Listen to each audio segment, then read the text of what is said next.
Oh, Hola. What are some other ones? For some, that song from, oh man, that one movie just popped into my head. that one song from that one movie.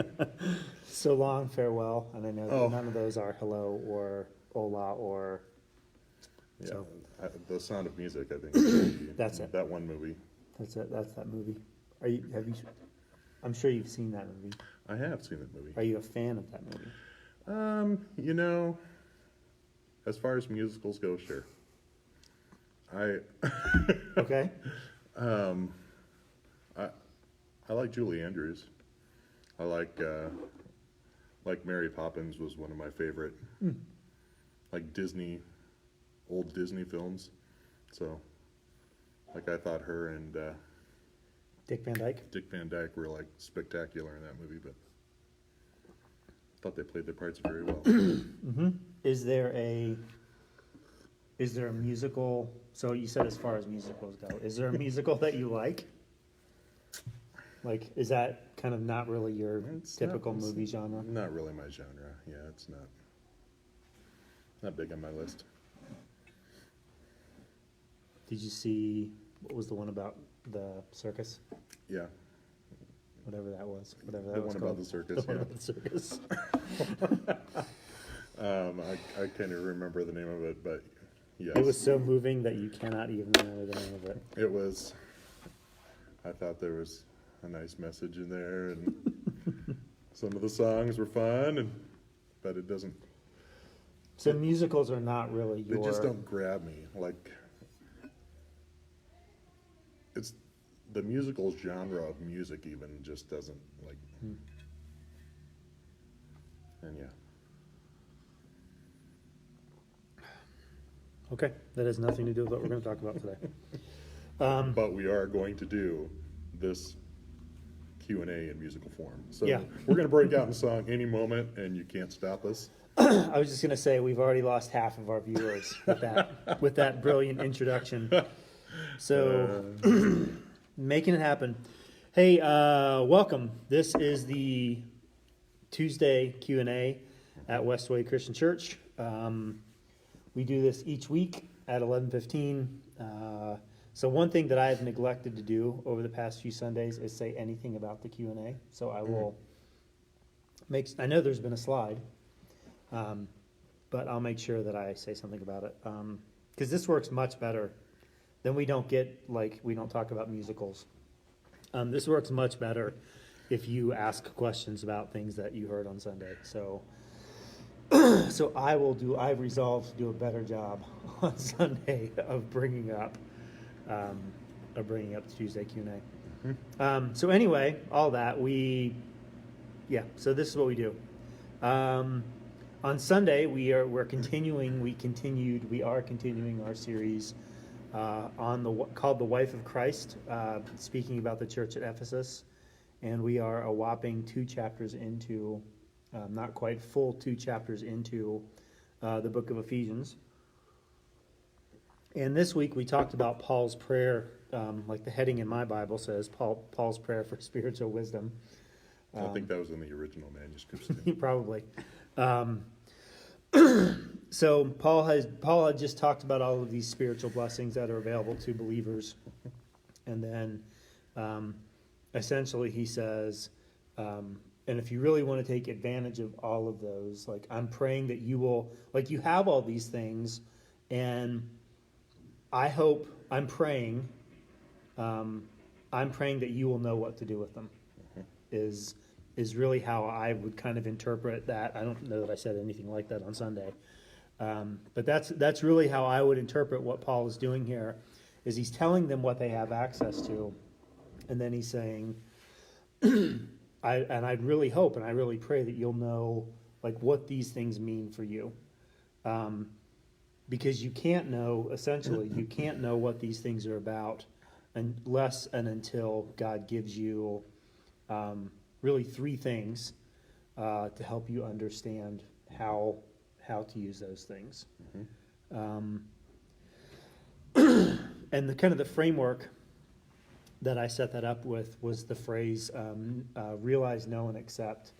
And I know I said at the beginning of the message that that was in the bulletin, and I saw people flipping through the bulletin, and I saw all these puzzled looks on their faces, and then I remembered, oh, that was version 1 of the bulletin, and I think I did a second version, which was actually the bulletin, and I still think that phrase was in there, but it was probably, I think, at the bottom.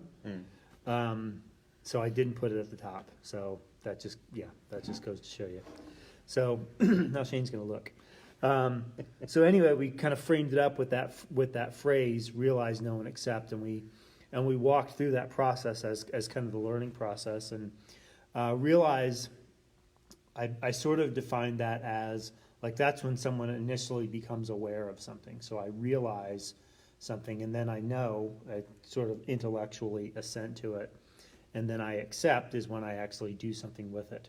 So kind of thinking about these spiritual blessings that Paul gave, or Paul talked about, that the church has access to, realizing and knowing are great, but until we accept them, we're not really, we're not utilizing the full benefits of those spiritual blessings. So Paul's prayer of another 3 things, wisdom, hope, and power, is really about helping them accept what to do with these spiritual blessings. So the first thing, and this is from Ephesians 1:15 to 23. Not going to read the verses, but the first thing that Paul prays for the church is that that God would give them spiritual wisdom and insight so that they might grow in their knowledge of God. So, what's the difference between knowledge and wisdom and insight? How would you differentiate those? Because I would say he kind of says wisdom and insight are pretty similar, although they might be a little different. But like in your mind, what's the difference between knowledge and wisdom and insight?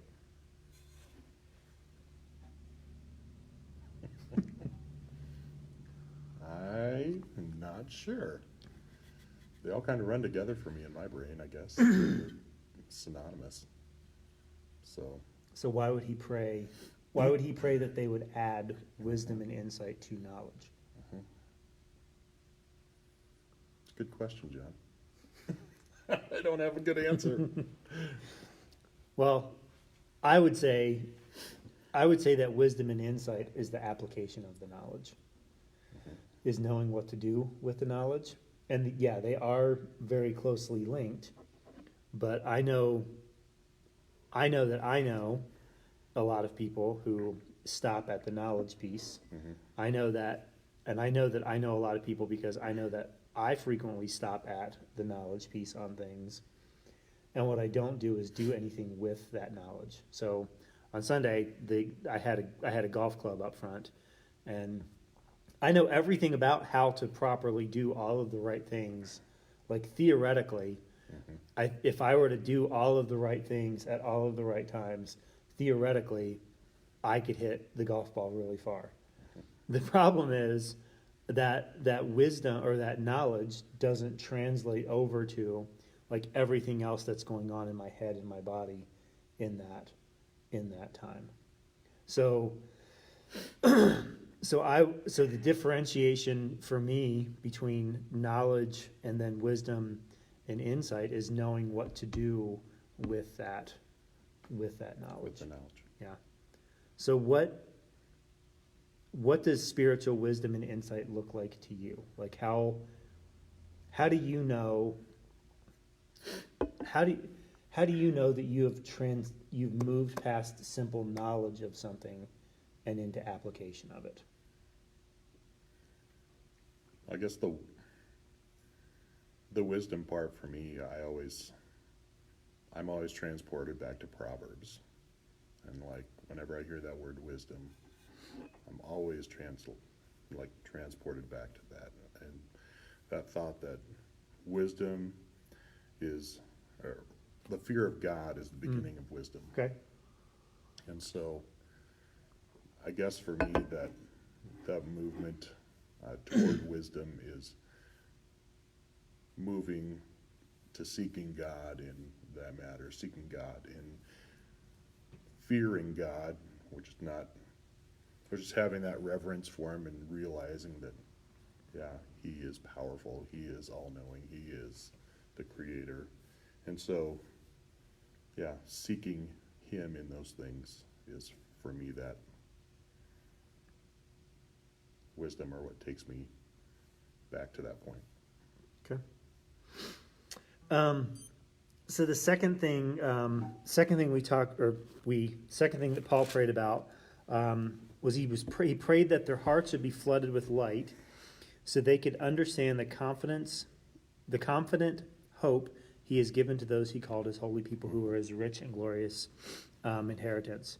So when I was reading through this, and when I read what some other people had said about this particular text, this is really talking about the concept of assurance.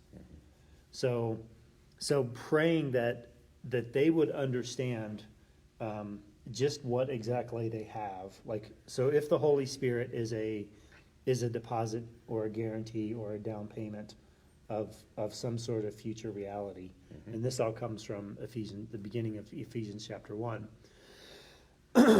Like, how does having the Spirit within me give me confidence and assurance?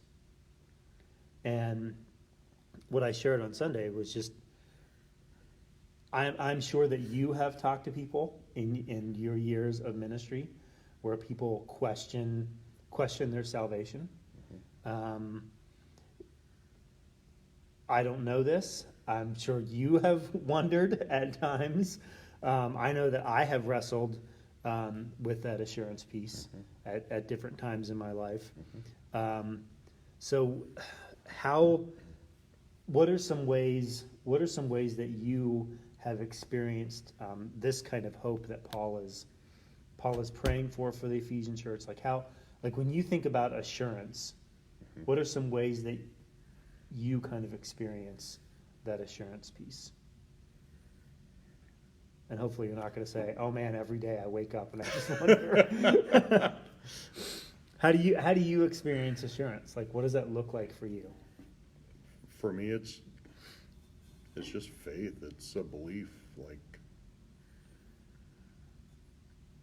a trust that what God says is true. So I don't know how to practically describe the mystical. Yeah. In that sense, there's no, outside of just believing it to be true, and I don't know how to. Yeah, I have a hard time putting that into words as well. I think this could be one of the doctrines of Christianity that I just lost my train of thought. What I was going to say. I think this is one of the doctrines of Christianity that is misunderstood. I think it's a doctrine of Christianity that is difficult to express, and it really, like, without sounding cliche and trite, it really does come down to like, this is just something as a Christian we just sort of have to believe. We have to trust. We have to have faith in. Right. And that's not a case of, if I'm wrestling with something in my life, I know I don't want to just hear someone say, "Well, John, you just got to have more faith in this. You just," right. Because that's a very trite and cliche answer. Right. And I don't want to sound like that, and I don't think you want to sound like that when we point people in that direction. Right. And that's why on Sunday, the kind of the picture that I was trying to paint is, like, this just has to be true. And as those words were coming out of my mouth, I don't believe that we're used to talking about Scripture that way. I don't know that we're necessarily used to talking to God. Like, I'm going to hold God to His word. Like those phrases, there's something in my, like, as they're coming out of my mouth, there's something in my gut that's like, oh man, that's a really, that could be a really arrogant statement for us to make. But at the same time, that text, I think it's in Hebrew. I think it's Hebrews. I want to say 8. I think it's in Hebrews 8. It does say, "Boldly go to the throne of grace." So that word "boldly" is in there, and maybe a different translation will say "confidently" instead of "boldly." So kind of my filter for interpreting that word "boldly" or "confidently" is this I like this better be true. Like I'm gonna take God at His word that when I go to Him, I'm gonna receive mercy and grace, and I am just gonna trust that that's true. And I would say, I don't know that there was one moment where that switched on for me. But I certainly know that earlier in my Christian life, I wrestled with that concept of assurance. So on one hand, like if you're someone who wrestles with the idea of assurance, I would say that's a common thing. And I would also say you don't have to get stuck in that wrestling with assurance, because what he's praying for the churches is they would understand the confident hope that they would have. And I think for me, recognizing that I wasn't going to struggle with assurance anymore was remembering that this was about what God had done and not about what I had done. Yes. And I mean, it's interesting, flooded with light, so maybe it was a switch. Maybe it is a light switch. When that switch came on for me and recognized, no, this is about what Jesus has done and what God has done, then I don't get caught in that loop of what I didn't do or did do enough of this week in order to kind of white knuckle it through an assurance piece. Yeah, and I'll agree with that as my understanding of grace grew and as I read more about grace and considered that more, that is what has changed my thinking in assurance. So, and I this is like Sunday afternoon thoughts for me. So here's what I don't think assurance means. I don't think assurance means I can do whatever I want to and not worry about my salvation, or not think about my salvation, or not be concerned about my salvation. Right. And that's in Romans where he talks about, should I continue to sin so that grace may abound? By no means. Right. By no means. So no, that's not what it means. And I'm what I wasn't saying on Sunday, and what I'm not saying now is, like, I'm just going to sin and I'm going to kick to the door in the throne room and here I am, forgive me. Like, I don't. Right. That would be. I think that would be arrogantly approaching God's throne versus confidently and boldly. Yeah. So I think I can boldly approach God's throne in a humble way, and confidently approach God's throne in a humble way, and not have that be arrogance. And for me, that comes from understanding that Jesus has done the work of my salvation and not me, and just like resolving to rest in that truth.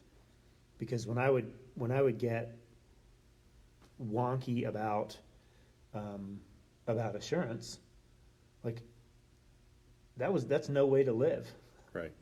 to Yeah. constantly have that worry and to constantly have that fear is not an empowering way to live. I feel bound when I do that, and every little move I make is going to somehow be that's going to be the first domino that Right. knocks the whole thing down for me. Right. And that's I would argue vehemently that is not the life that God wants us Right. to have. Yeah. So I would say if you're wrestling with assurance, part of that is we need to trust in this finished work of Christ.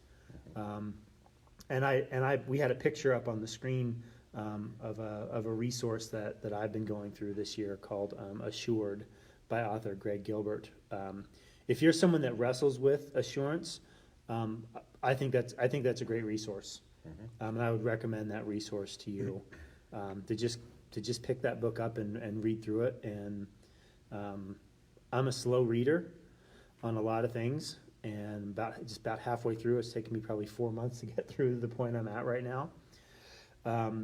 But I picked that book up because I do talk to people who constantly wrestle with this concept of what does it mean to have assurance of salvation, and how can I know and how can I trust in God, and that's really the key, is resting in His work. And when you get to that point, I can tell you that it will be a pretty freeing moment for you. And for me, I'll throw a resource out too, like The Bible? the Bible. The Bible, guys. No, but yes, but the Ragamuffin Gospel from Brennan Manning was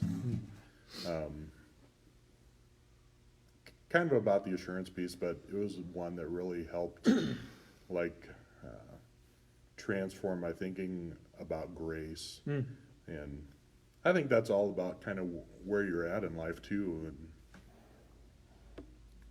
things hit you different ways at different times, because Right. I had read the Bible a lot and read about grace a lot. Right. But yeah, that book kind of helped turn on that light for me. And And there's another version of that book, the Ragamuffin Gospel, called Abba's Child, which I think is an abbreviated version of the Ragamuffin Gospel. So that's also by Brennan Manning. So I read Abba's Child. I did not read the Ragamuffin Gospel, and that was a good introduction for me to help me think about how grace operated, and what we truly have, and how we can have a confident hope as God's people. So that's the second thing. So first, Paul prays for wisdom and insight to add to the knowledge of God, and then the second thing he prays for the believers here at Ephesus, is that that switch would come on in their heart, and they could really truly understand and accept that they are, like, positionally accepted and loved by God. So they don't have to live in that loop of questioning whether or not they're actually going to be saved.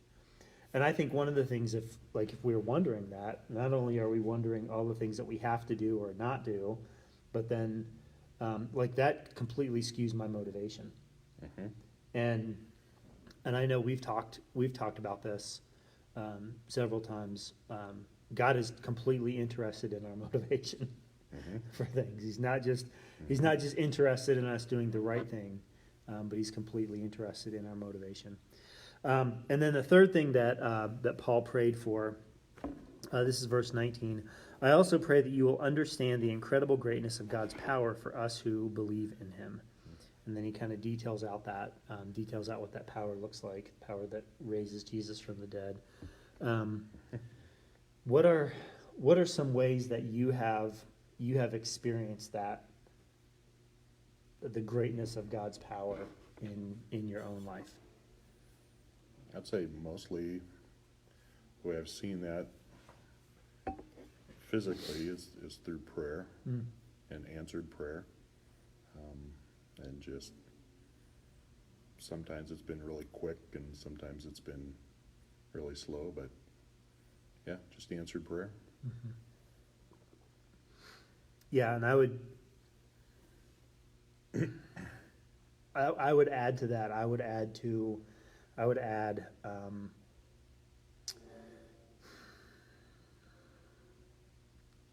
just an increased level of trust in what he has done for me and what he's done for us, what he's done for the church. And seeing, not to rely only on experience, but seeing change, people's actual lives be changed by what God has done, through the work of the church, through the work of individual people, like seeing actual life change. This is who I was. This is who I am now, and I, in no way, shape, or form, got here by anything I've done. Right. But it's all through God. And I think all of these things, when we consider these three things that Paul is praying for, we really begin to get a picture of what the gospel is truly about, which is I live my life differently. I trust in what God is doing, and I have the power then to be a changed person. So I'm not just smart. I'm not just confident, but because of those things, I'm able to actually live my life differently because of what the power that God has given and God has demonstrated in my life.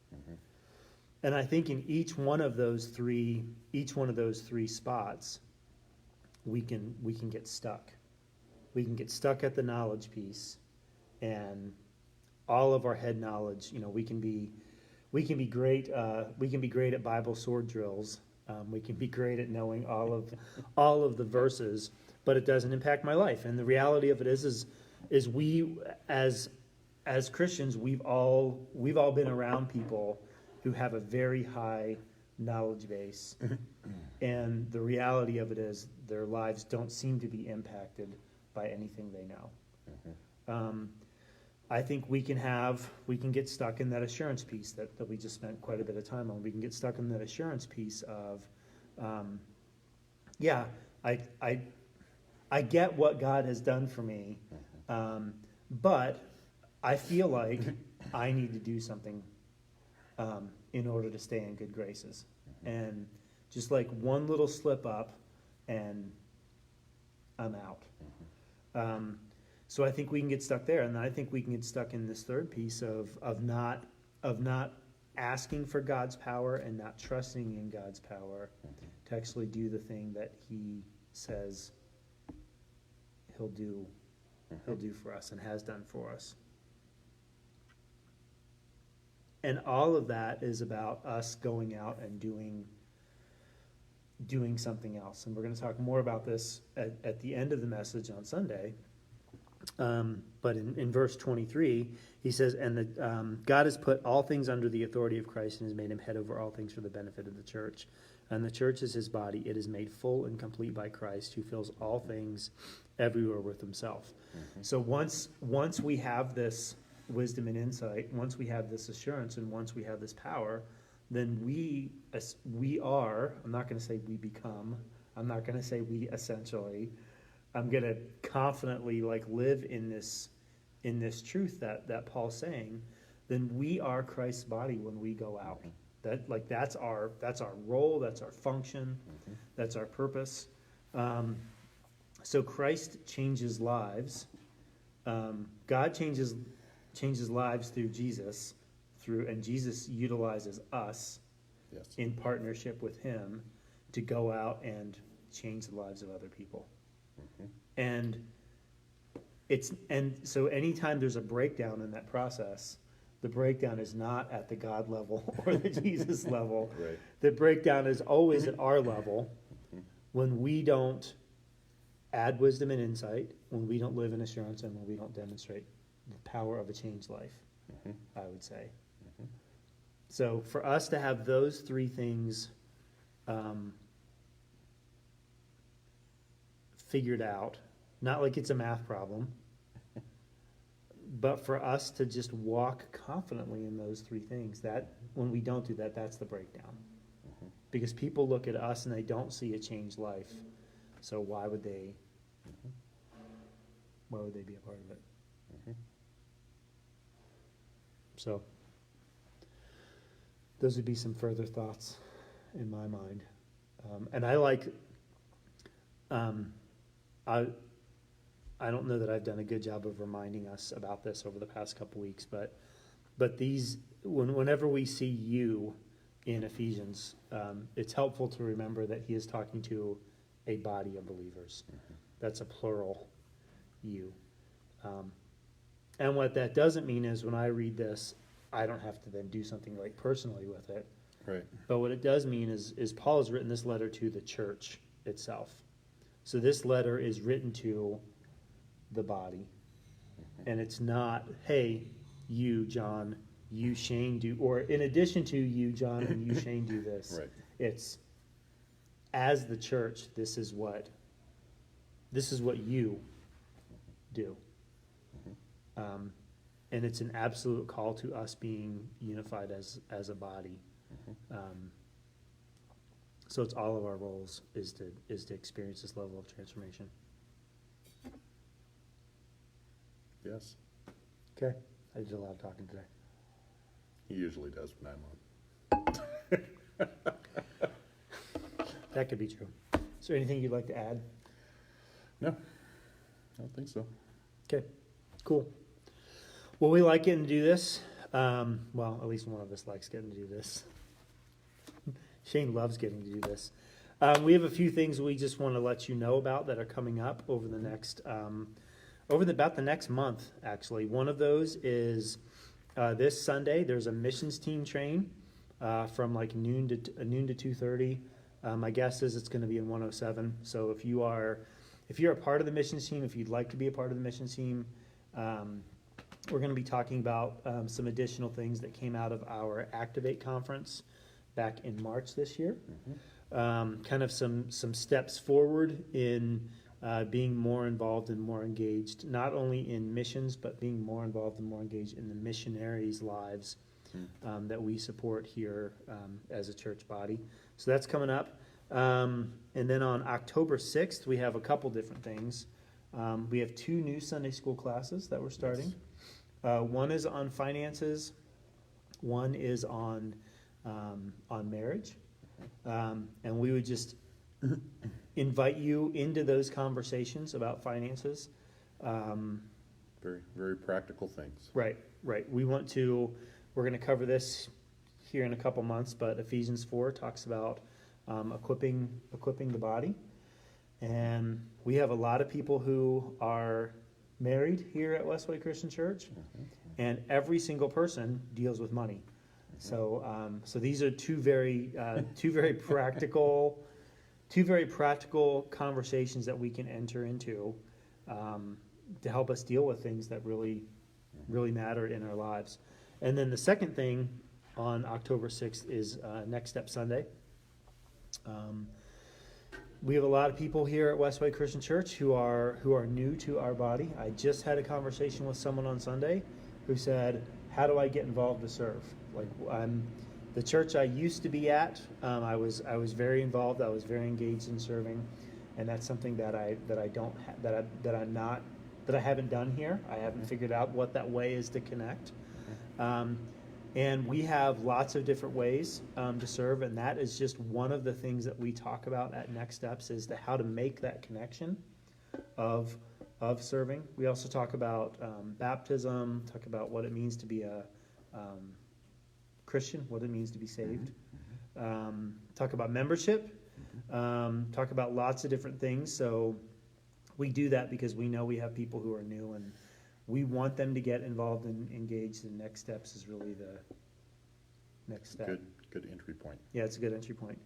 And then lastly, on October 19th, which is a Saturday. We have a family life workshop that we are working on. This is for if you're a parent, whether you're a parent of young children, middle school, high school children, or elementary school children, or adult children. There is something for you at this family life workshop. This just continues that idea that we want to equip people to make disciples, and we think that starts at home, because the Bible says it starts at home. So we're going to boldly and confidently proclaim the reality that that our responsibility as parents is to disciple our children. And even though I do have a kid living at home. I mean, it's kind of weird. He's an adult child. A man child. He is a man child.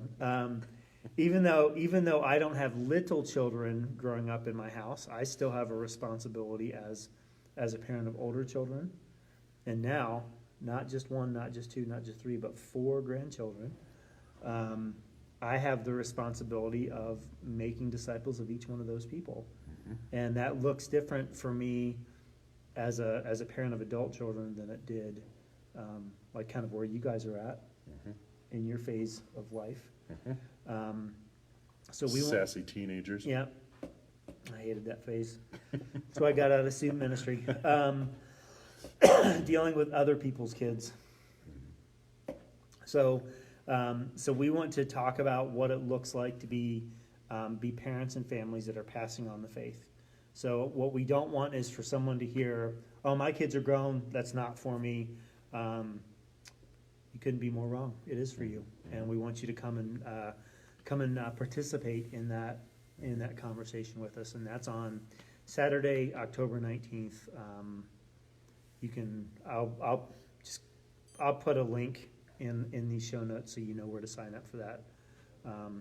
We're hoping to not just have WestWay people here. We're hoping to have people from our entire community come and participate. This is not just a WestWay thing. And in fact, we are working with a few other churches and organizations in our community that are doing some of these things in terms of equipping parents, to give them some space, and here's some next steps. So, because WestWay Christian Church is not the only church in Scottsbluff that is interested in moving the gospel forward. So where other churches are being obedient to Jesus, we want to encourage that. So if there are ways that we can partner with other churches, we want to do that. Yep. Is my thought. Because we're all on the same team. It's all about the team.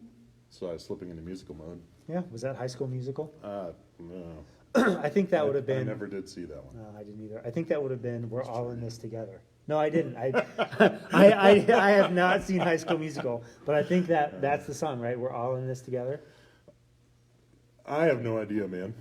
Did you see the knockoff of High School Musical, Sunday School Musical? No, I did not see that either. Me either. Man, there was so much pressure. There was so much pressure on me to show Sunday School Musical, and I was just as a youth pastor. Yeah, it's like, it's not going to do it. So we stuck to Napoleon Dynamite. We stuck to the hits. There you go. But no, I've never seen Sunday School Musical. I'm curious now.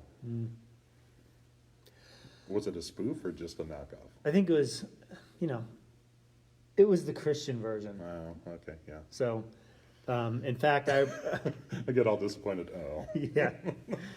The Christian version of those things is usually not very good. Sometimes lesser than. Yeah. I went to a youth, when we were in Cedar Rapids, we had frequent youth pastor gatherings, and we did one night, and there was a meal, and then they were going to show that, and that was when I bid a fond farewell when I heard that, because just didn't want to watch it. Just a pride issue at that point. You just, nope, not going to do it. So take everything I just said about being on the same team and just throw that out the window, because that was not going to happen. Even I have my limits. So anyway, thanks for watching. This week we are stepping into Ephesians chapter 2, verses 1 to 10. Gonna just talk about Jesus, because that's what we do here at WestWay Christian Church. Keep it simple. So thanks for watching, and I have a link or two I have to add, especially for the Family Life Workshop, where you can sign up for that. But yeah, we'd love to see you. Join us on Sundays. If you have questions, ask them, and Yep. see ya.